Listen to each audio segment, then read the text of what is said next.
Hey everybody, it's Ellen Weatherford. And Christian Weatherford. And we're here with Just the Zoo of Us, your favorite animal review podcast. But we're not reviewing animals today. Not this time. So if this is your first time listening, scroll back through and listen to something else.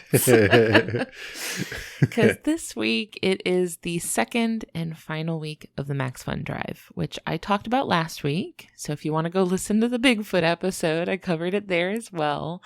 If you're not familiar with the MaxFunDrive, if maybe you've been listening to us for a while, but you're not familiar with Maximum Fun's other shows, this is a time when the shows on the network get together and invest a lot of time and effort into both thanking the members who have signed up to support the network financially so far, and also asking those of you who do listen and maybe haven't signed up for membership yet to consider it. We kind of sweeten the deal a little bit. We put a lot of energy and effort into making it a really fun event with the intention of drumming up some support for us and the other podcasts on the network. There are some awesome gifts that you can receive for either signing up or upgrading your membership this year, as well as some membership goals that we personally have working on. Like if we get a certain number of members for our show, we'll do some fun stuff. And I'm going to go into more detail on that later. So stay tuned for that. Check it all out at MaximumFun.org/join. But in the meantime, since a really important part of the MaxFunDrive is celebrating our audience and our supporters, we are using this episode to pass y'all the microphone. Figuratively speaking, not literally speaking. These are expensive microphones. I'm not passing them around. Who has the time to go to the post office to ship things? No. Can you imagine if I tried to ship the microphone individually to each? What if for each episode you and I had to ship a microphone back and forth every time we wanted to say something to each other? So we have collected both questions and stories from our audience. You have reached out and asked us some really interesting questions and also shared some really cool experiences with us that we're going to be sharing with y'all today. This episode's about you. Don't worry, there is still animal stuff in here. It's not completely devoid of animal content because, of course, I'm involved and I cannot let myself be involved with anything that doesn't have any cool animal facts in it. So don't worry, you'll get that too. Mm-hmm. This is also Q&A episodes are something we have done every year. And this year, the MaxFunDrive just so happened to have excellent timing that lined up with when we usually do our Q&A episodes. Our third anniversary is in like a week. So timing lined up really well. So this is when we're doing our Q&A episode for this year. I wonder if maybe the Max Fun was in a previous year was a Kickstarter for us. We'll get into that in a minute, but it was Max Fun content that was a big Kickstarter for us starting our own show 3 years ago. Not necessarily the Max Fun Drive, but I mean, that Max Fun content is made possible because of the drive. So I suppose, yes. We want to get started with our questions? Yeah. Christian, you want to read the first one? Yes. @Sleeby on Instagram asks, how did you come up with the idea for this podcast, and what was your journey like from idea to actual episodes? So, Ellen, I think you're better suited to answer most of this. True. So our inspiration for, like I said, for making a podcast was mostly, I think, the McElroy family's podcasts. I have listened to podcasts for a really long time. I started listening to like NPR shows like This American Life and Radio Lab when I was like 11 or 12.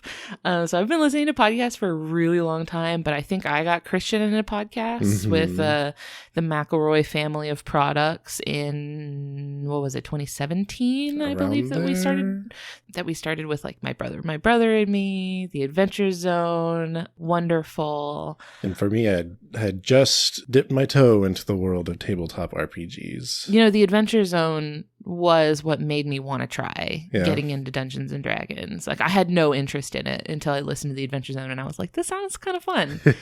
And now I've played many times. So, and it is fun. It's really nice. So that family of products had a huge influence on us. And I think that shines through. I think you can hear a lot of influences in the work that we do.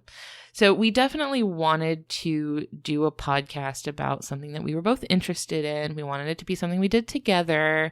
We had also been at the time watching a lot of Tier Zoo videos. Mm-hmm. You remember? There was a period of time where we would just kind of like binge Tier Zoo videos every night. It was really fun. No, Right. not every night, but so we were kind of already like in the mental ballpark of ranking animals, which is what they do on Tier Zoo, by the way. Tier Zoo has also been on an episode which was so incredible and amazing. Tier Zoo was on I think our 99th episode about bald eagles. So thank you to Patch for joining us. That was a big moment because Tier Zoo was like an inspiration for the podcast. Right. So having Patch on to talk was just like, so amazing. And also, just before we started the podcast, we were waiting in line for a restaurant and we had this conversation about whether a grizzly bear or a gorilla would win in a fight. You remember this? Yes. What restaurant was this? Metro Diner. We were out front at Metro Diner and we had this long conversation about whether a grizzly bear or gorilla would win in a fight, and we couldn't come to an agreement on it. So I posted it as a poll on Facebook, which quickly escaped our sphere of influence. You remember that? I do. Like 700 people voted on this poll. I didn't know a lot of them. People started commenting and arguing with each other in the comments that I didn't know. It got heated. It did. It got very heated. Friends and family torn apart. I think a gorilla would win. That's my position on the matter. I've retired this. Christian refuses. Christian's too afraid. Not again. To debate me on this anymore. Not another schism. So, that was kind of something that we were kind of in that state of mind of like thinking critically and quantitatively about animals and using sort of humor to learn more and communicate information about these animals. So that was kind of where we were at, but we were workshopping what the podcast format was going to be. We ultimately decided against a versus structure. That wasn't the vibe we were going for. We weren't trying to do one animal against another.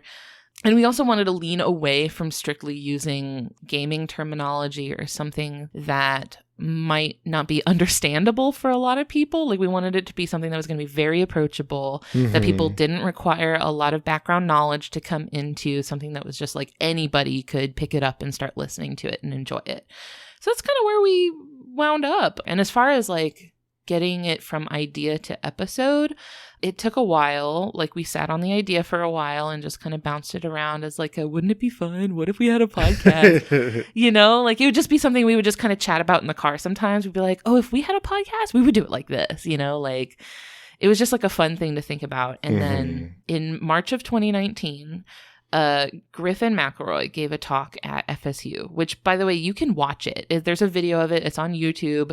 Search An Evening with Griffin McElroy at FSU. Florida State University. Florida State University. Unfamiliar. Yes. Which, by the way, is in Tallahassee, which is about 4 hours away from where we live. How far is it? I don't know, 2 or 3. I think it's been a while. It's a very long drive is my point. And we drove on like a Tuesday night over to Tallahassee on a work night. And we just went for this talk and then turned around and came home the same night, a little bit impulsively.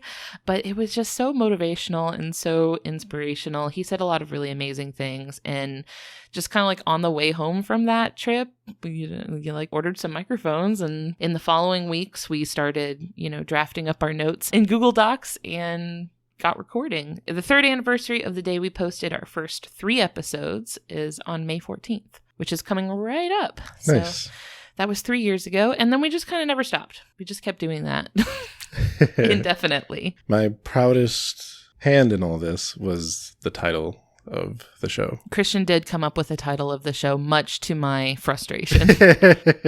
I had been racking my brain for months about trying to come up with a good title for this podcast. I had like a spreadsheet of ideas. I was forcing it, really, is what the problem was. I was trying to force an idea and nothing was coming to me. And we were literally sitting in the car one day. Lightning struck. We were in the car driving somewhere and Christian was just kind of out of nowhere, was just like, just the zoo of us. And I was like, oh man, there it is. I was so disappointed in myself that I didn't think of it. But I was like, yeah, that's got to be it, doesn't it? So that's how the podcast came to be. I also, I commissioned our friend Taylor Gordon Wood for our cover art. She absolutely nailed it. We think it looks great. Mm-hmm. I also commissioned her again to update the lettering on the cover art, Sure. but kept the illustration the same. So our sort of aesthetic is the work of our friend and artist, Taylor Gordon Wood. And originally I used music that Louis Zong had already, posted and published out on the internet. I just really liked it. And I emailed him and asked him if we could use it for the podcast. And he said yes. It was super nice about it. So that was great. And then when we joined Maximum Fun, I really wanted to give the podcast kind of a little aesthetic sprucing up. So I reached out to Louis Zong again and I was like, hey, can you make music for us? And he said yes, and made us like the coolest music ever. That was like the first time I heard it. I was so nervous to hear it because I was like, oh my gosh, what is this? This is going to be like the sound of our podcast. And I was so nervous and I pressed play and I started, as soon as the music started, I started crying. I was like, it's so good. So that's how it turned from an idea into the podcast you hear every week now. So I wanted to alternate between doing questions from the audience and stories from our audience. So Christian, do you want to read the first audience story? Yes. So our first one comes from Milo, who is 5 years old. Thank you, Milo. Yes. And he says, I like this podcast so much. I'd like to respond to say that I like it and I have sometimes seen these animals. I've never seen a skunk, but the skunk episode was fantastic. I like listening to this podcast with Mommy when I go to bed. I have started my own podcast with Daddy called Just a Show of Us, where we each choose a show and rate it on the categories of effectiveness, ingenuity, and aesthetics. We would love to hear an episode on the ostrich. And I think that's a great recommendation. That is a great idea. That is from Milo in Victoria, Canada.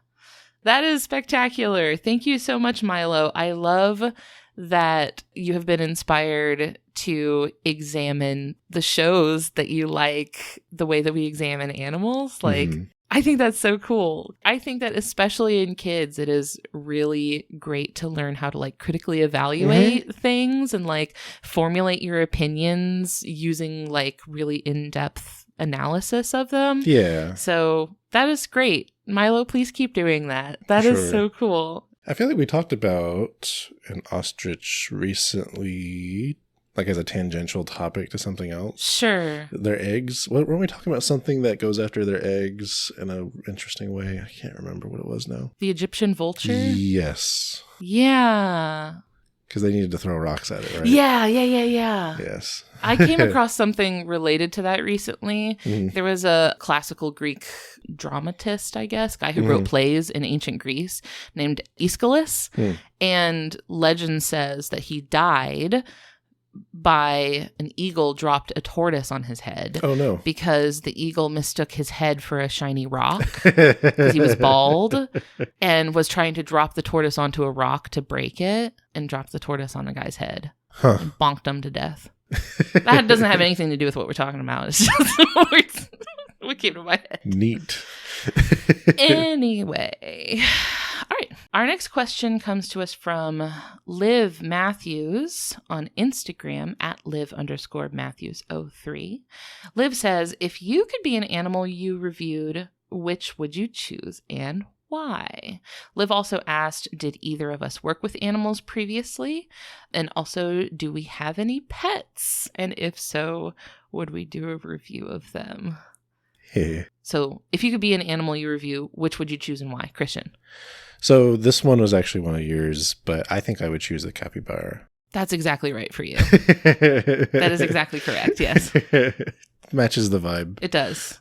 Probably 85% of the time. That other 15% has to do with playing video games that are that's not even 15%. It's like 5 to 10%. But yeah, that's my animal. That's a good one. I said that the ice fish actually seems like it has a pretty good life because they're hanging out in a massive colony with 60 million of their closest buds. So that's a pretty good, like thriving social life. The environment they live in is too hostile for them to have to worry about predators or competition. So it seems like they don't have a lot on their plate, like I don't feel like they don't have a lot to worry about. Is the assumption that your discomfort with deep ocean would not transfer over to being... If I was an ice fish, yes, I think that my experiences would have been shaped differently. Oh, and so I would you're thinking like born as ice fish, not transformed into ice fish. Yeah. Okay. Although I also feel, I don't know, if I myself was transformed into an ice fish, not having the growing up experience of an ice fish, I feel like I'd be okay with it. Okay. You know, because I'm not running the risk of like drowning or, I don't know. I feel like an ice fish would be a literally chill time.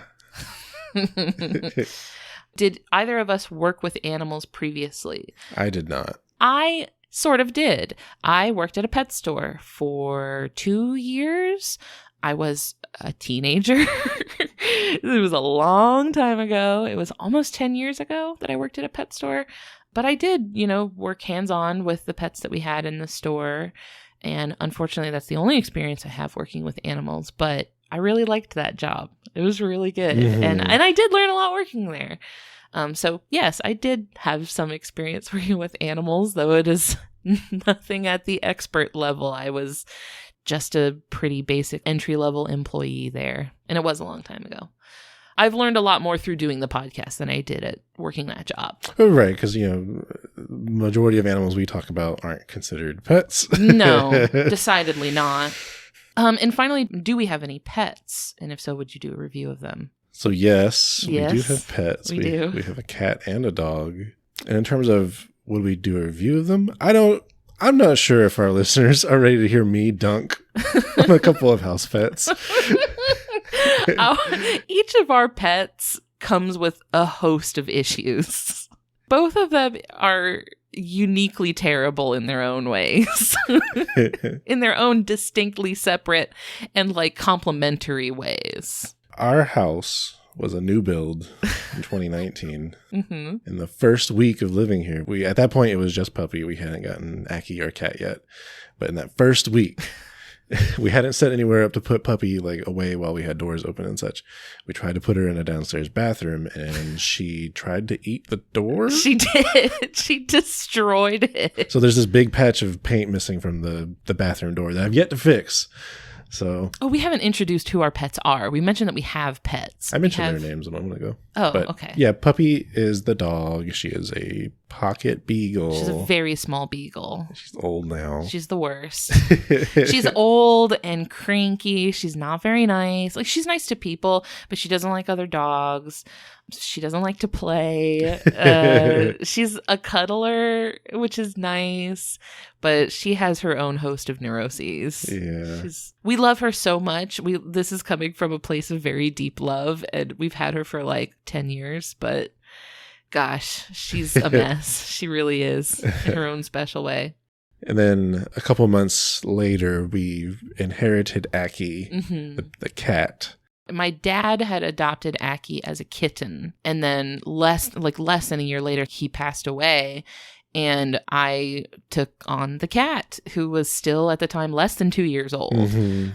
So very spunky, young, energetic cat. Also, the cat was not really used to being around a lot of people very often because my dad wasn't home with him very much. So he kind of had the run of the house a lot. And so the cat is just a goblin creature.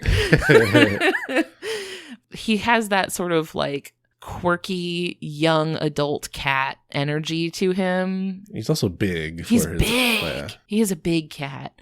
He's just a gray tabby cat, but yeah, he's a big boy. And then, of course, his first couple of weeks involved tearing up some carpet, which he still does every once in a while. You should see our stairs. And also the carpet outside of our bedroom door. Because we don't let him in the bedroom at night, and he hates that. So he just scratches the guy. He's a mess.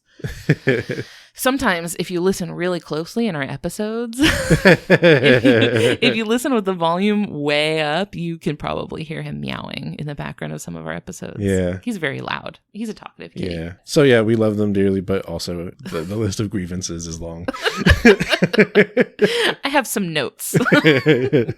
Revisions needed. Our next audience story comes from Anna. Anna sent this in, and Anna says, I grew up with a strong appreciation for animals, partly fostered by visiting the San Diego Zoo multiple times a year as a kid. Boy, what a childhood.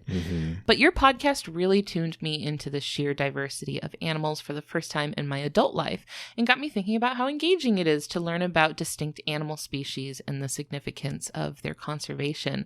I credit your podcast for partly inspiring the fiction novel I'm writing for my graduate thesis, which is about an organization seeking to study and conserve cryptids. Think Chupacabra or the Mothman. There are so many stories about how we need to kill animals that are strange or dangerous looking, and I loved the theme your podcast fosters, where no matter how terrible an animal may look or smell or act, looking at you, botfly, they matter and their conservation matters. Thank you for creating such a wholesome, well-researched, and engaging podcast. I'm looking forward to the next 100 episodes. How nice. Isn't that great? I'm really interested in learning more about this fiction novel. Yeah. It sounds really cool.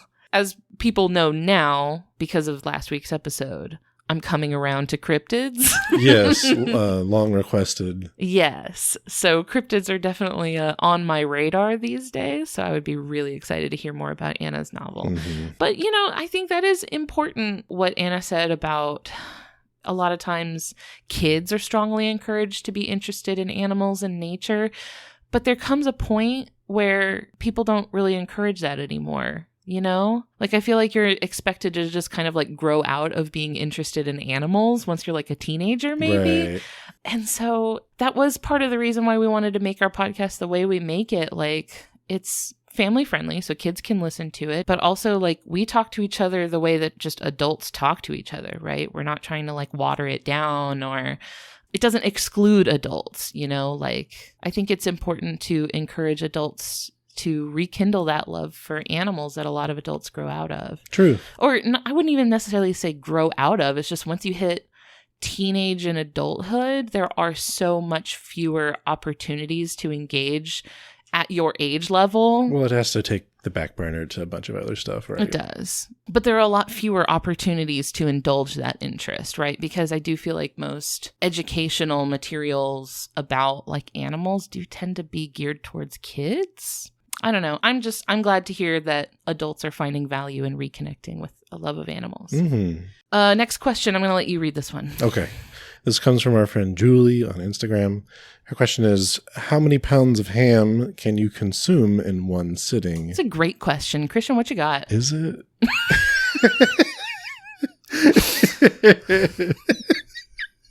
Just kidding, Julie.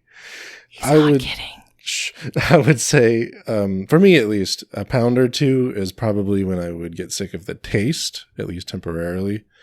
But this isn't a limit that I or the rest of the world is ready to test. You think you could get through an entire pound of ham without getting sick of the taste? I think so. So I'm challenged by the wording of the question, because when I hear like pounds of ham, I think of like the ham that you would get in a big, like a Christmas ham. Sure.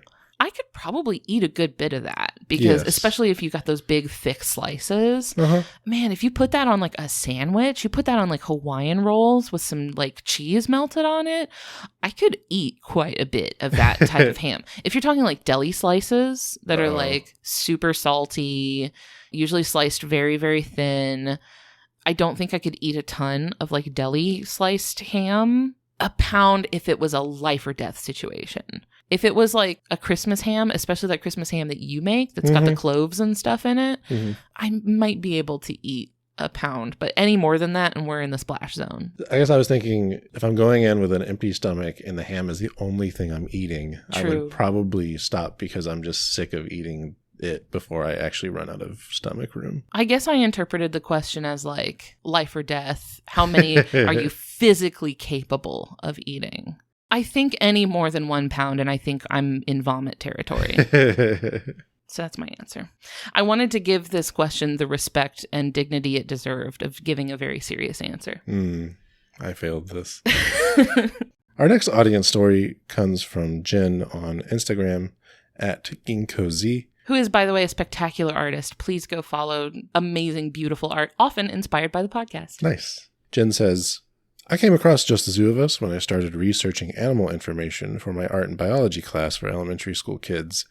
I need interesting, fun, science-based facts, but I don't have the time to wade through websites or read journals or books.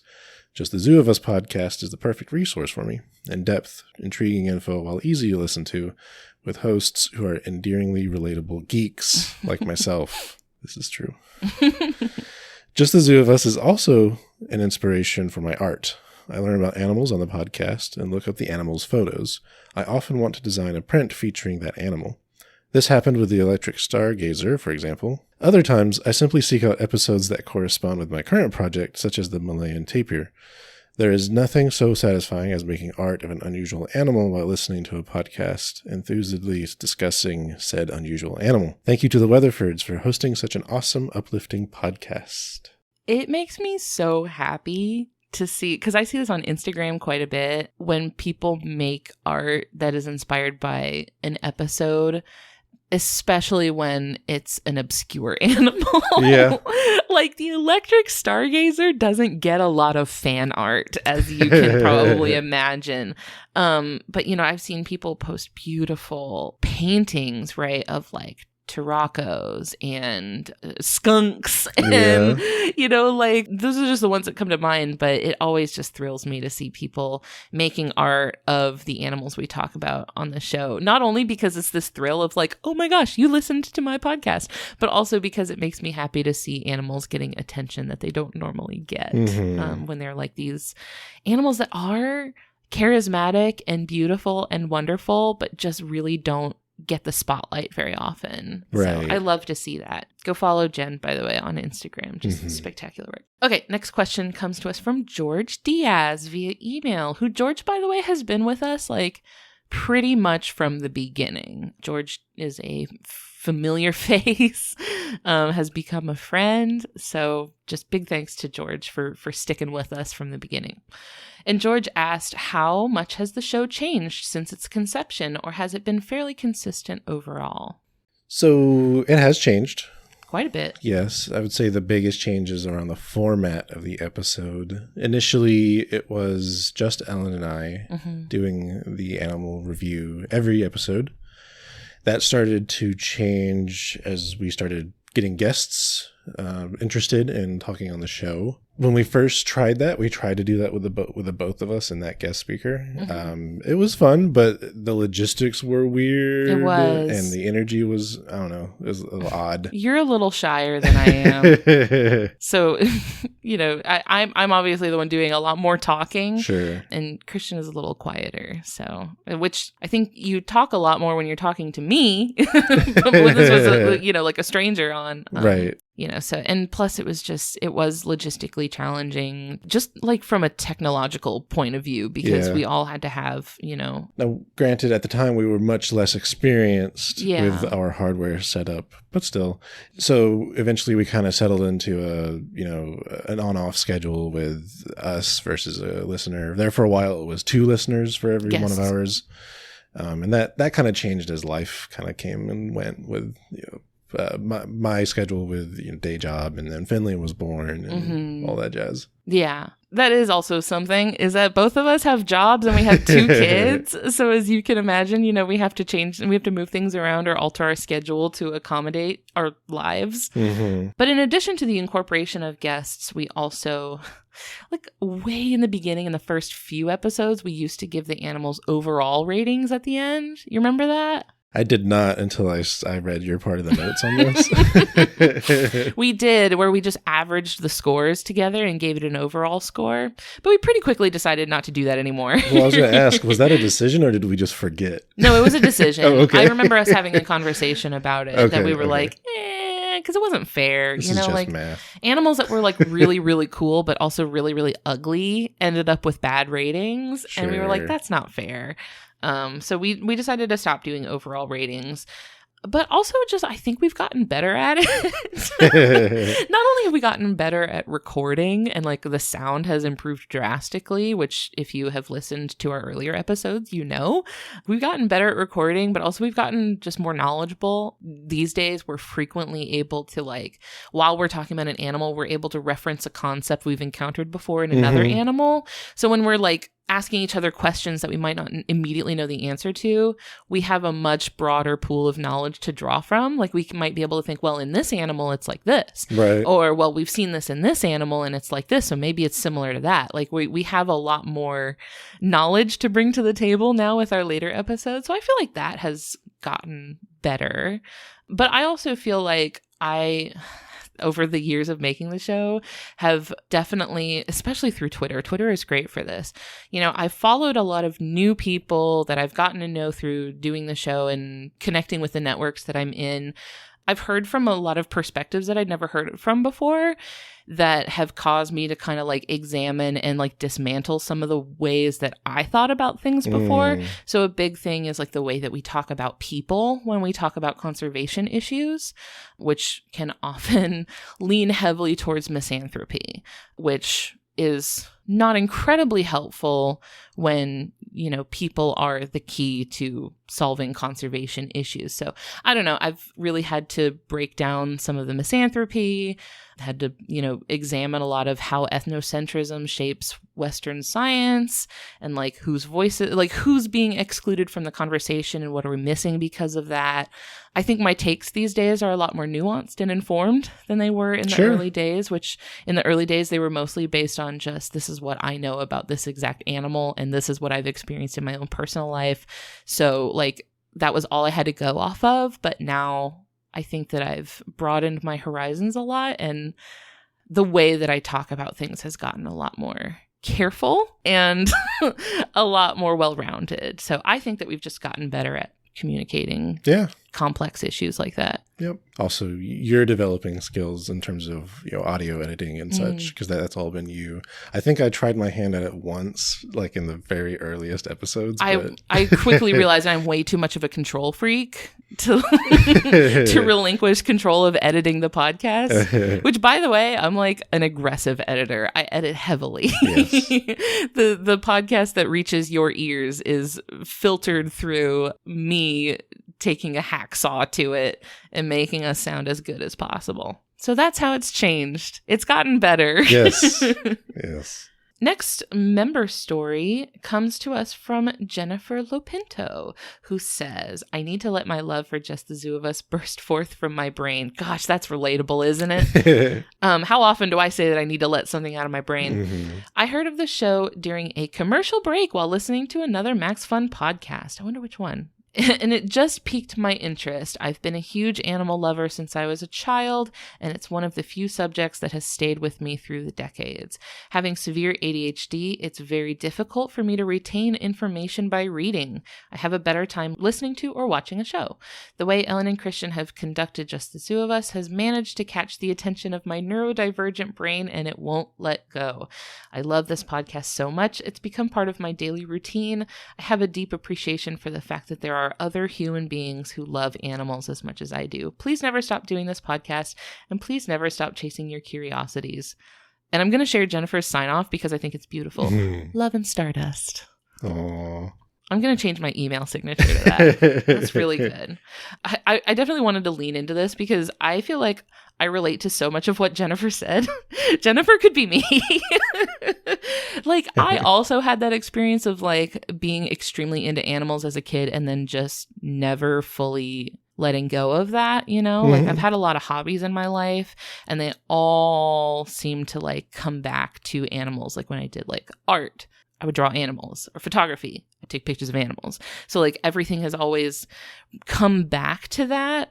But, also Jennifer shares like having ADHD and really struggling with reading being very challenging for people with ADHD. Like, that's something I really struggle with too. It's really difficult for me to sit down and read a book. Mm-hmm. But what's funny is that you might expect somebody with ADHD to really struggle with like sitting down to make a podcast and doing that every single week for years on end. But it's like the hyper focus took over and just like activated and was like, nope, this is all you're going to be able to think about for the next 3 years. You're going to be obsessed with this and it's all you're going to be able to do. It is like a compulsion at this point. Right. And I'm like, it's something that just takes over, so I have ADHD also. Like, That's not a surprise to anybody, I think, that's ever spoken to me. But it is definitely something that, is an interest that has clung to me. And I also find that a lot of the people that we've had on the show as guests have been neuroatypical to some degree. I think it's a very common special interest or hyper-focus for people to be like really into animals, wildlife, natural history, stuff like that. So you're in the right place. You're among friends in the animal nerd community.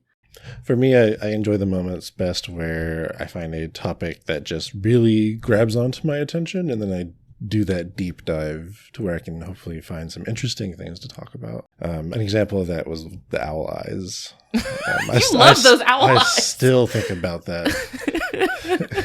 You can't stop with these owl eyes. But that's the joy of it, right? You find something. You find some little nugget of gold in your research, and you're like, what? That's a great moment. I live for it. Thank you, Jennifer. Before we get finished with our last few questions, let's take a quick minute to talk about the MaxFunDrive, just to explain a little bit about what the funding model looks like for our network. The money that members pay goes to support us. So most of it, the majority of the money goes just directly to us. They pay it to us. And then a little bit of it goes back to the network. But that also supports us because that pays the Maximum Fun Network for their staff of professionals that are helping us, right? Like they're always like helping us out, answering our questions that we have, connecting us with people we wouldn't have been able to connect with otherwise. And just this like network of professionals and creators that are there to help us out and help us grow that like I never would have been able to have access to without the network. So it's like, yes, the network keeps some of that money, but that also helps us. Like, that is also a form of just like paying for that network to exist is also something that is helpful to us. So this is the time of year where we really just ask you all for the financial support that allows us and our network to keep doing what we're doing.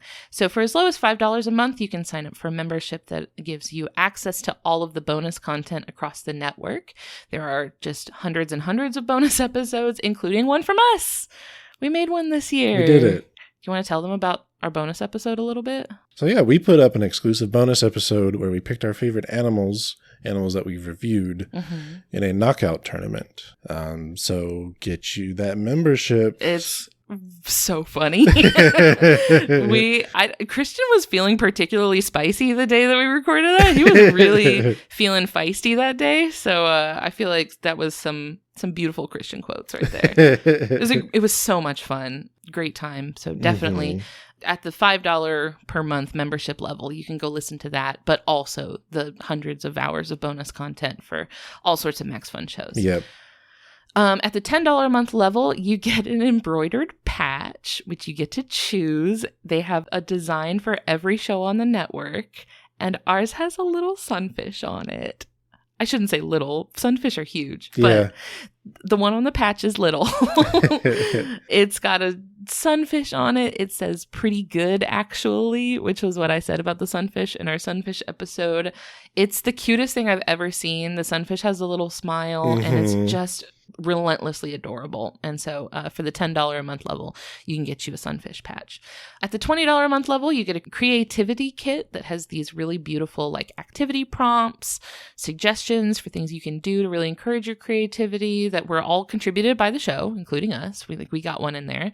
It also has like some art supplies. It has a really nice like drawing pencil and modeling clay. So for those of you who are arts and craftsy, that's a great option on there. We also have personal membership goals for our show specifically. We've already smashed a couple of them, so we're doing great. We passed our 100 new upgrading and boosting member goal, which means that we're going to be making a D&D episode. Yeah. That's going to be coming soon. Have we released many details on that? No, not really. I mean, I want a lot of it to be a surprise for you because we haven't played it yet. I guess I meant, have we mentioned that you would be the DM and I the player? We have now. I mean, you could edit this out if you wanted to. I did say that I would be writing it. Okay, So I'm writing a 5th edition homebrew mini campaign that I'll be running for Christian as the player. And I think it's going to be really fun. Yeah. I'm quite proud of it. I think it's going to be great. And that, by the way, is going to be going up on the main feed. So everybody gets to enjoy it. Mm-hmm. Also, since we hit 100, I'm going to be doing a video game live stream. I'm going to be playing Planet Zoo. And that is going to be on Thursday, May 5th, which when this episode goes up, that is tomorrow night. So if you're not doing anything at 9 p.m. Eastern time on Thursday, May 5th, tune in. It's going to be on just my personal Twitch account, which is twitch.tv/elksneedle. That's ELKSNEEDLE. So tune in. Come watch me play Planet Zoo. It's going to be really fun. Mm-hmm. Hopefully this is something I can do more often if it goes well. Yeah. Our next goal is 200 new upgrading or boosting members. And we're really close to it, by the way. If we get there, I am going to make 3 new coloring pages for our website. And just like the other stuff, that is something that's going to go up for free for everybody. So in addition to like the things that you get as a reward for signing up for the membership, you also make these things happen for everybody. So we have a lot of fun things planned on top of keeping the show just going. And all of that is just made possible by the funding from the Max Fund memberships. So it's things like equipment that we need to do our stuff, the software we need to make the show happen, the actual legitimate hard work. Yes. The hours and hours of hard work that we put into making the podcast. The money from the membership funds all that stuff and makes it available for everybody. So all we ask is that if this podcast means a lot to you and has provided you with some joy over the last 3 years, and if you're in a position that allows you to do so comfortably, I understand things are wild right now. Not everybody's going to be in a position where they can swing it. And I totally understand that. And the show is made for you, right? Like that's why everything's free. So if you're in a position where you're able to comfortably swing it, please consider signing up for a membership to support the work that we're doing and allow us to continue just making the world a little bit of a kinder place to animals. And you can do so at MaximumFun.org/join. Do you want to read this next question? Sure. This next question comes from Libby, age 7. Libby says, on the first episode, I remember you guys said you might do a fight night. I'd like to hear snow leopards versus tigers. So like we mentioned earlier, our bonus content is similar to that, with the bracket style. It was not a versus thing. It is not a combat. Right, not combat based. Like my dad beats up your dad type thing. No. But also, when we were talking about that, like you already mentioned, that was around the peak bear versus gorilla discourse. Mm-hmm. So that was kind of the inspiration. Discourse is a good word for it. And in terms of snow leopards versus tigers, I would lean towards tigers. It's tiger all the way. It's got to be, right? I mean, the size. So tigers and snow leopards are actually very closely related. Tigers and snow leopards are each other's closest relatives. Okay. A lot of their range overlaps. Mm-hmm. So it's not out of the question that a snow leopard and a tiger may cross paths, right? I would imagine that should they cross paths, they would probably not actually fight in the real world. But for purely hypothetical reasons, if they were to fight, I do think a tiger would have it completely. They just, I mean, they're bigger, they're stronger. They have the same tools, so... Yeah, but the tigers is just more of it. Yeah. Like, I think it's just pure muscle, you know. I think the tiger's got that one. Sure. Yeah.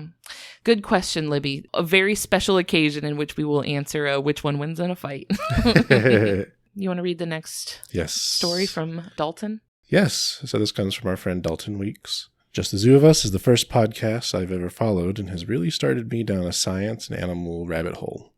I always have loved animals and have been passionate about them, but now, thanks to your podcast, I'm getting back into that childlike wonder of learning new things. Each episode gives me a new appreciation for different species. It has also sparked my interest in further pursuing entomology. I love me some buggy boys. Thanks, y'all. Keep it up. I'm real glad Dalton gave us a context clue on entomology, because I do get that mixed up with the other thing. Etymology? Yeah. Despite that Facebook meme about it. Yeah, so Dalton is a friend of mine from high school who, you know, we were friends in high school and hung out quite a bit. And then, as many people do after high school, we sort of went our separate ways, stayed in touch on Facebook, but largely didn't lose touch, but, you know, we stayed connected on Facebook, but weren't talking or hanging out or anything. But then through, making our podcast and posting about it on Facebook and stuff like that, Dalton kind of re-entered our lives, and it's just been delightful. I just saw Dalton like a couple weekends ago, I think. And it's just been so nice to like reconnect and get to bond with this friend that I've had for a long time over a shared love for the natural world. Thank you for being there for us, Dalton, and thanks for being my friend. Yeah. I'm loving this motif of the stories mentioning rekindling of interests. Yeah, it kind of goes back to what I was saying, that like a lot of people are encouraged to be interested in animals as kids, but then it takes the back burner when you get older. So sometimes you just need something to bring you back in. Another factor, the media we consumed as kids changed drastically. It did, yeah. Because like Discovery Channel did a pretty big shift in what they were doing. Aliens. Mermaids. The worst. I think the mermaids thing was Animal Planet. Oh, was it? Yeah. But yeah, I feel like when we were kids was probably the golden age of like educational programming about animals geared at kids. Mm-hmm. And then that kind of fizzled out at some point. We're getting back into it now. I think there's a ton of great educational programming for kids about animals right now. My personal favorite is Octonauts. Oh, yeah. I love Octonauts. Octonauts is great. It's on Netflix. There's also the Wild Kratts. A lot of people like Wild Kratts. I was familiar with the Kratt brothers through their work on Zaboomafoo. Right. So I feel like I missed the Wild Kratts, but that's also very popular as well. So I think we're getting back into the swing of like really, really good educational content for kids, but there was a little bit of a gap there. Mm-hmm. And there's definitely an educational like content gap in the teenage years. So most like educational content about animals that I think of like Octonauts and Zaboomafoo and stuff. And then it goes straight to BBC Planet Earth nature documentary, which while they're beautiful and amazing, I do also think they are marketed towards adults. Right. So like I do wish there was more of a bridge of educational content that was not necessarily made for kids, but a little zhuzhed up, like put a little spark in it. That's what I want to see more of. And I feel like that's why a lot of passion for animals fizzles out in the teen years. Because there's just nothing for you at that point. Right. There's very little for you at that point. Unless you have just the access to hands-on things. Right. If you happen to live in an area that has like great educational programming that's marketed towards teenagers, which not everybody does. I'll read the next question. Okay. Our next question comes to us via email from Alex. And Alex asked, what animals have you two changed your minds about the most, such as how you had rated them or just how you had generally thought of them? Christian, what do you think? So for me, I don't have a specific animal in mind, but more generally, I will think about things a little differently. The one that came to mind first was when an animal is described as deadly. Because this is a big thing in like news stories, both TV or written. Or the bane of my existence. A good example of this is the Portuguese man of war. Yeah. There's like an 80% chance that deadly will be included somewhere in the same sentence. Oh yeah, because they got to make it interesting. Right.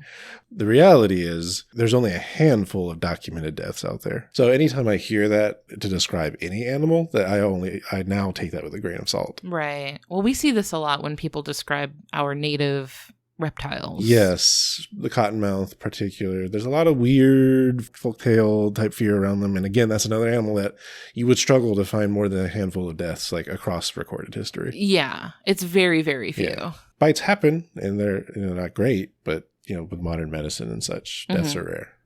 Yeah, that definitely makes sense. Like learning about animals helps you not be so afraid of them. Yeah. For sure.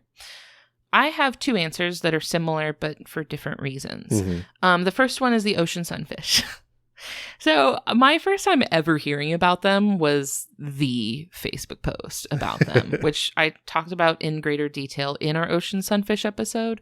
I won't go too deep into it here, but it was trashing the ocean sunfish heavily. And it was also very funny. It was written in a very funny and humorous way. So that was my first impression of the sunfish. And I just kind of took it at face value. Figured, oh, this is just a trash garbage beast that is worthless, right? Like, as it is described in this Facebook post. But then I learned a lot more about them. I really just like came to realize that they're actually great at the things that they're doing. They're not great at doing some things we might expect them to do, but that's not what they do. But the things that they actually do, they're fantastic at, which is where I uttered the phrase, they're pretty good, actually, as immortalized in our MaxFunDrive patches. So once you consider the context that animal lives in, it's actually pretty great. And I think that kind of taught me how to think about animals differently. Like if something at first glance to you looks like it doesn't make any sense, or it looks like it shouldn't be that way, sometimes you just need to think deeper about like, what is the life of that animal like? And how could the adaptations that seem weird to us, how could they actually be helping it do some other stuff? So sunfish, big one for me. The other one is the giant panda. Oh, yeah. So I know that it has some maladaptive traits. Many things about the giant panda are not ideal. They're not what you would want the animal to be having for doing those things. So they make its continued survival really challenging. Like without human intervention, a lot of people say that they would just go extinct. And so for a lot of people, this results in like a disdain for them because a lot of resources are being spent on keeping them alive and, you know, breeding them and reintroduction efforts on keeping the giant panda alive just because they're cute and fluffy and people like them. And, you know, they're a cultural symbol, right? It largely just comes from human opinion of the animal, is that like this animal is receiving way more support and encouragement from humans than a lot of other animals get because we like it. And I totally get the hate for giant pandas based on that reason, but I have come to appreciate them as a conservation umbrella species because, like you talked about in our giant panda episode, they're so cute that you can use them as a conservation mascot, right? You can say, we need to fundraise to save panda habitat, but what you're really saying is we need to save the bamboo forest. Or like we need to save the wild natural areas where the pandas live. So you're actually helping out the whole ecosystem, just using the panda to generate the hype. Basically, it's the face of the operation. Yeah. So it does have value there because people like it so much. And like you can use that to your advantage when you're doing conservation work. You know, you can really lean into this, like the natural charisma of this animal. And so I appreciate it for that. Because like imagine if we had some sort of swamp panda in the Everglades. Oh man, we'd be doing great. It'd be awesome. I also just think it's kind of neat that there's like a testament to human will that we're like, we love this animal so much and it's just purely vibes that we have decided to dedicate. It's just kind of like an example of what we can do when we want to. I feel like it's an example of what we're capable of. Yeah. They're also kind of wrapped into some weird political stuff with the country of China, but that's not their fault. So yeah, it's not their fault. None of it is their fault, you know? So I do think that I have come around on having love for where the giant panda fits into like conservation work and not just hating on it for being kind of a garbage animal. I will read the next member story. This is from Amy Venorio at the Fox Run Environmental Education Center, who is one of my Twitter friends. Awesome. Yes, you are known to me, Amy. Amy says, I listen to a lot of podcasts, a lot, and my addiction tripled during the pandemic. I think that's relatable. I needed friends, smart, fun friends that wouldn't spread germs. So one of the podcasts I started listening to was Just the Zoo of Us. I love it. It's smart and fun. I've been working as a science teacher, environmental educator, and wildlife rehabber for well over 25 years. But I always learn so much, and I love hearing about current research from graduate students and others in the field.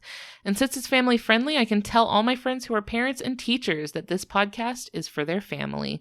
Thanks, Ellen and Christian. Y'all rock. Oh. Thank you, Amy. Yeah. It is so validating to me to hear from like wildlife experts, like people who have been doing this work for like almost as long as I've been alive, and having like support from people who clearly know what they're talking about far better than I do. Yeah, because we make it clear we're not the experts, but it's nice to get that pat on the back from those that are. Yes, it is incredibly validating to hear from the actual experts that what we're doing is in line with what they know. Mm-hmm. That is big. I really enjoy hearing that. So thank you, Amy. And thank you for being there. Like, you're always popping up on our Twitter and have wonderful things to say. And also just thank you for what you're doing. You want to read the next question? Yes. Benjamin Lancer asks through email, which covered animal has been the most surprisingly interesting? That is, you thought it wouldn't be too good going in, but it ended up fantastic. For me, I would say the woodpecker. Because I went into that thinking it was snow, it digs holes in trees to eat bugs. It seems pretty straightforward. Cut and dry, right? But I ended up being really interested in the anatomy behind it. Because most things would suffer great brain damage when trying to do that kind of activity. Yeah, they definitely had to come up with some pretty interesting solutions to the concussive problem. And woodpeckers are very common where we live, so they don't seem as interesting to us because it's like, yeah, well, okay. Yes. You know, I see them all the time. Which is very much how I felt about my answer, which is the green heron. I thought the green heron would be super boring, mostly because I see them every day. I call them marsh pigeons. They're so common. We see them constantly. I really didn't think there was a lot to say about them, but I ended up just learning a lot about the physics of their like hinged neck. Yeah. And like how their bones and muscles have to be set up to allow their neck to move that way. And I had to learn about like torque and fulcrums. I like learned physics about this heron, but they also have really sophisticated behavior. Like they use bait to catch fish and they're very, very clever. I was way more impressed than I thought I would be. Yeah. Similar thing with the piranha. When I talked about the red-bellied piranha, I really thought they were just a fish that chomp, chomp, chomp, and that's really all there is to it. But they're a lot more behaviorally interesting than I thought. They communicate with each other. They make sounds. They bark. They, like, protect their babies. Yeah. Like, they're really, really, they, like, have this really cool shoaling behavior that's just, they were way cooler than I thought they would be. All I thought I was going to be able to talk about was just how good they are at chomping stuff. But they ended up, like, I find myself usually being really interested in the behavior of animals. I think you tend to get more interested in like the mechanics and the physics behind the animal, or like the chemistry, or like more of like the physical mechanics of the animal. Sure. I usually get really hyped about like interesting behaviors. So yeah, it's good ones. Our next story comes from Taya Fukuhara. Taya's in our Discord. Yeah. Thank you, Taya. Taya says, I remember finding your podcast after realizing that I wanted to work with animals. There were little signs all through my life, but I never really thought I could do it. But then I stumbled on your podcast and I fell in love. I can't drive with music because I feel lonely, so I'll replay episodes when I drive to the zoo, around an hour. And it sounds like you guys are driving with me. You two are just so happy and goofy and nerdy, and I always laugh along, even after a long day of shoveling zoo animal poop. Your podcast gave me the confidence to apply to be an intern, and I would repeat the episodes that had animals I worked with, and I would use the facts to educate our guests. I kept on pressuring my coworkers to listen to your podcast and plastered the podcast sticker y'all sent me on my water bottle and brought it up at any time. I just want to say thank you for encouraging me to love animals and rediscover my passion. I've been working with animals ever since and love you guys so much. Love, Taya Fukuhara. Thank you, Taya. We love you too. Yeah. I love this. Like, I love the idea of somebody going out into the world and pursuing a career in working with animals, not just like as a personal thing, like somebody pursuing their passions, but going on to like contribute to the continued education of the public about animals. Yeah. Because that feels like a very real world, like improving the world with podcasting sort of thing, right? Like, I feel like that's like on its own, Taya going out into the world and pursuing a career with animals and educating people on them, that in its own is like a good thing. And since I feel like that was down the domino line from us, that is very fulfilling to hear. Yeah. And I know we personally tend to love finding the staff at zoos who are primarily there to talk to people and give information about I'll find the them animals. immediately. So recently we were in one of the many bird sections at our local zoo. And this one had a kookaburra in it. And as soon as we figured that was there and we found the person giving information, that was our day. I knew we were about to take up a good chunk of that guy's time. We were there for like 20 minutes. But he was so into it, you know, like this wasn't like we were holding this guy hostage and shaking him down for kookaburra facts, right? This guy clearly loved this kookaburra and had worked with her for a long time and knew a lot about her and was just like offering information about her, which was just really cool. So yeah, like having those encounters with the people that work with animals is incredibly valuable. Yes. And you never know, like one of those kids that you have that interaction with during your day, that could be a person who then goes on to do that in their life too. And as a visitor to a zoo, if you're looking for a way to open up that conversation with a zoo staff, ask what the animal's name is. There's an extremely high chance they have a name. That's my first question. Every time I see a cool zoo animal and there's like a staff member there to talk about it, I immediately ask what the animal's name is because they probably know. Yes. You know, like if you ask a zookeeper, somebody who works in a zoo, like for a story about something that particular animal, because they can share fun facts about that species all day long. But sometimes the really interesting stuff is like if they have a story about that one particular animal, it could be really interesting. Yeah. Thank you for doing that work, Taya. That's really, really valuable. For sure. Our next question comes to us from Sophie Ann on Twitter. Sophie Ann's our buddy. Sophie Ann's always popping up on our Twitter. I love you, Sophie Ann. And Sophie Ann DM'd this to us and asked, I've been wondering how you and Christian met. You are such a nice pair, and it's always great listening to you interact. Agreed. Agreed. Sometimes people ask, like, if we're like this off the podcast. Like, if this is just an act, like a persona that we put on for the podcast. No. And as you've kind of hinted at, you know, this is how I speak with you when it's just us in any setting. Right. Whereas in larger group settings, maybe I'm not as talkative. It's true. You're a little bit more of an introverted person. More an observer. Yeah. You're a listener. Yeah. But to kind of summarize what is now many years of knowing each other, we went to the same high school, but didn't really interact. We just knew of each other. And that's mainly because we're a couple years apart in age. Yeah. So we went to the school at the same time. Yes. But we didn't, you were two grades ahead of me. Yeah. So we never overlapped. But I mean, that wasn't the only reason. The bigger reason I'd say is because I was in band in school.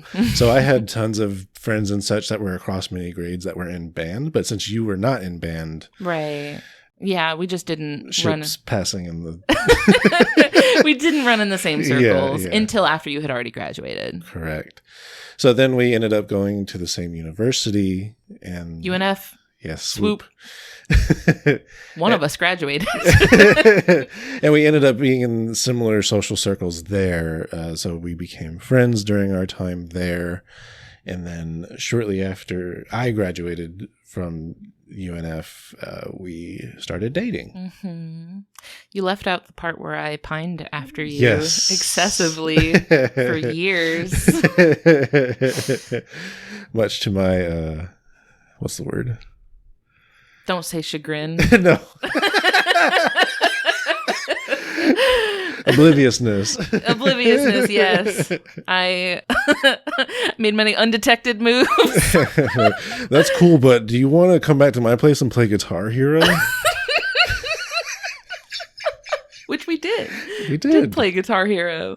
I asked Christian out, for those wondering. I did. I made the first move. Yes. And here we are now. Yeah. That was years ago. Yeah, and then, got married. Had baby Finley to add to the family unit. Yeah. I already had Isaac. Right. So now we've got 2 kids, 2 pets, house, podcast, living the dream. Yes. We've known each other for 12 years now, I think. Yeah. It's a long, long friendship. A relationship deeply rooted in friendship. Which I find to be an ideal situation. Next member story comes to us from Victor R. Martinez Rodriguez. Thank you, Victor. Victor says, for as long as I can remember, I've been an amateur board game designer. Whoa. This is very cool. Using whatever cardboard I could get my hands on and a plethora of worn out markers to make things for my friends.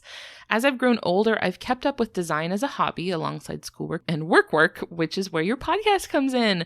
For the past few years, I've been working on an ecology-based card game called Buddy Bestiary, designed to teach people, primarily kids, about animals through game mechanics. Your show always gets me going in thinking about how I could incorporate all the buddies you talk about into the game in a way that would feel true to them. I've unfortunately been hitting a rut lately as none of the companies I've sent pitches to have responded with any interest, which has made me hesitant about continuing with this project. But your podcast consistently energizes me to work on it just a little more each time. And so I would like to thank you all for that. Victor has also attached some examples of the cards in the email and would like to point out that all of the art research and design was done by Victor. So the ones that Victor has attached are the Western rattlesnake, the burrowing owl, the striped skunk, and the Canada lynx. And they're stunning. They're absolutely beautiful card designs with like floral elements. It has a little illustration of the animal in their habitat. The illustrations are very like cute in a sort of like a chibi style. Mm-hmm. And it has little facts about the animals on there. I am absolutely obsessed with any sort of application of games to communicate like actual science or like educational games. Love that. So that is awesome work, Victor. Thank you so much. For sure. Aaron Frank via email asks, aesthetically, do you prefer an animal that has fur, feathers, scales, or none of the above? I've chatted a little bit about this across episodes. Yeah, this comes up frequently. But I consider those categories to each have their own like ups and downs so much that I would consider most of them on the same level, like at a high level. Yeah. But what usually unsettles me is the none. Yeah. You can kind of go either way on this one because sometimes you really like them and sometimes you really don't. Yeah, big extremes there. So the hairless cats. We all know how you feel about that. That's another thing that we have very polarized opinions on. I think hairless cats are adorable. I don't know, man. I know, you're not into it. It's okay. It's those TikToks where like, watch me tickle my hairless cat's back. Like, move the skin around. No. No, I know you don't like it. Which is weird being, a human, the species that is nowadays mostly hairless, I would say, like surface area wise. Sure. Right? Yeah. I don't know. I get what you mean. It's okay. I mean, I love them enough for both of us, so it's okay. I'll make up for it. Yeah, it levels out. The prettiest to me is probably scales. Mm-hmm. I just talked about this in the pangolin episode, but I really like that scales provide, this is purely aesthetically, like just from the looks point of things.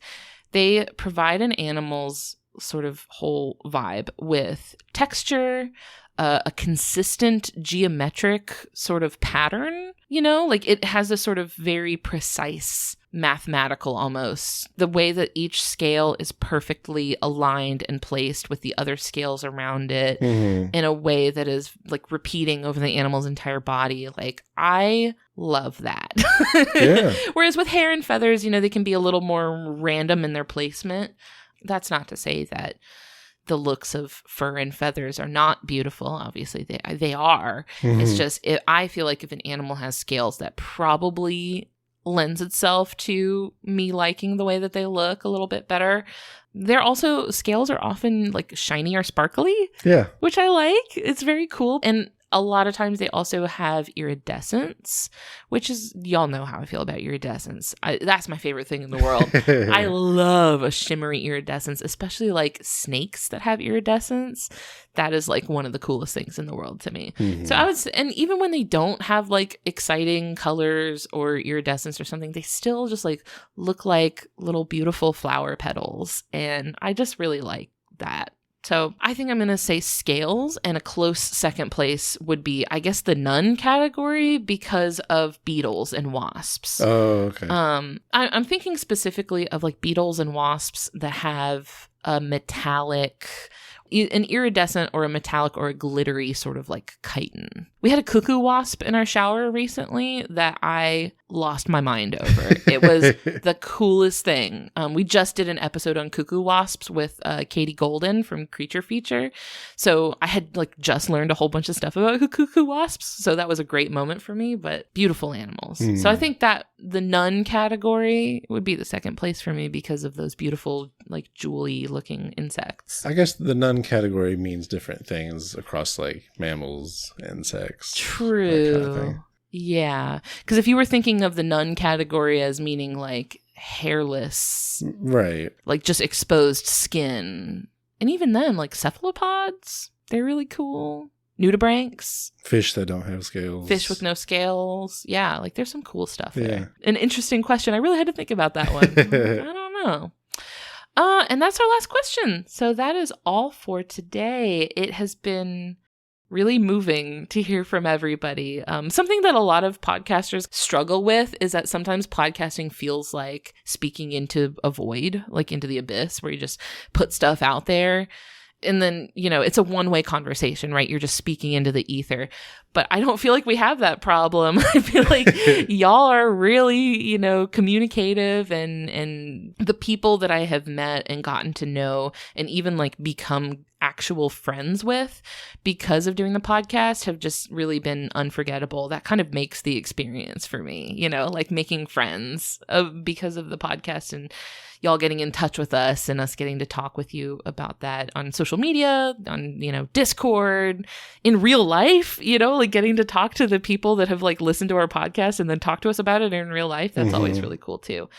So we put a lot of ourselves into this project, and we're able to keep doing that because of the support that we get from you all. And the partnership with the Maximum Fun Network has just allowed it to grow in ways that I really never thought it would.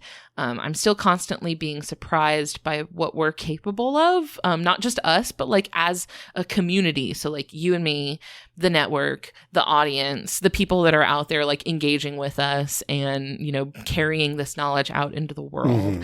I think we're all working together to just put a significant amount of good out into the world, which is really just incredible. So if you're willing and able to be a part of that support system that lets us keep making good free stuff, please do consider heading over to MaximumFun.org/join and signing up for a membership, or upgrading or boosting the membership you already have, so that you can not just access these really beautiful, like actual physical, tangible gifts that I mentioned earlier, but also help us continue to grow and keep doing greater and greater things. Because the message, I think, of the MaxFunDrive is that the rising tide lifts all ships, yes, right? Like supporting the network supports us. We're able to keep doing the things that we're doing and do better at it because of support from our members. So things are moving pretty fast, especially with the drive wrapping up on Friday, which, by the way, I'll be in the finale live stream on Friday night, which is over on Maximum Fun's YouTube channel. So go check that out on Friday night. It's going to be a lot of fun. We're playing Jackbox. It's going to be great. So please, if you're not already, go follow us on your social media platform of choice so that you can keep an eye on those membership goals as they're updated. We're getting really close to 200. So once that's hit, then we'll let you guys know immediately. We're really looking forward to it. Also, if you do sign up, boost, or upgrade your membership, please tag us and I will reply with an animal doodle just for you as thanks. I don't think you specified what the 200 goal unlocks. You mean the 300? The 300? Is it? Oh, the big one? Yes. If we hit 300, if we hit 300 new upgrading or boosting members, I'll get a tattoo of C. elegans to commemorate the infamous Wormgate of 2020. If you've been listening since then, or if that's how you found us, I certainly hope it's not. I'm sorry for the first impression. But yeah, I'll get a tattoo of Wormgate with Michael Eison's quote, "Wiggle forward, wiggle backward." So help us get to 300 so I can get that Wormgate tattoo. Great. I actually do kind of have some fun like design ideas. I think it's going to actually be pretty cute. That's awesome. So if you want that to happen, sign up for a membership and keep us going. Finally, we'd like to thank Louis Zong for the music that I mentioned earlier, but it bookends our show, and I think it makes it sound beautiful and amazing. Mm-hmm. I'm so happy about it. I'm obsessed with it. Sometimes it gets stuck in my head. That's all we've got for today. Happy MaxFunDrive, everybody. Thank you so much. Thank you. We'll be back next week with a regular episode. And thank you to everybody who has sent in questions and stories and just made this episode really cool and fun to do. Thanks, y'all. Thank you. Bye. Bye.